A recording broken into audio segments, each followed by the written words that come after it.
এটা কিভাবে ব্যবহার করতে হয় সেটা নিয়ে তো অন্যদিন বলবো, কিন্তু আজকে যেটা দেখাচ্ছি আমার মালবেরি গাছ। আগে গাছটা দেখো কি পরিমাণ মালবেরিটা হয়েছে। তোমাদের অনেকবার আমি বলেছি যে শুধুমাত্র বালি মাটি করো, 2 ভাগ বালি, 1 ভাগ মাটি আর 1 ভাগ কম্পোস্ট নিয়ে যে কোনো টবে, দেখো আমার 10 ইঞ্চির টবে গাছটা কত সুন্দর হয়েছে। গাছটাকে বসিয়ে দাও আর নিয়মিত জল দাও। আর খাবার যেটা তোমাদের সব সময়ই আমি বলে থাকি, এই 19-19-19, 1 লিটার জলে 1 গ্রাম ভালো করে গুলে নাও, তারপর গাছে 10 দিন অন্তর অন্তর স্প্রে করো। আর মাঝে মাঝে মিলিবাগ হয়, তার জন্য যে কোনো একটা কীটনাশক স্প্রে করবে।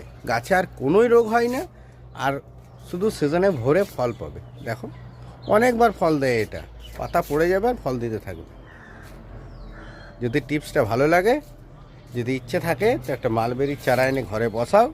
আর তুমি যদি আমার লোকালে থাকো, আমার কাছে অনেক মালবেরি চারা আছে, তোমাকে আমি দিতে পারবো।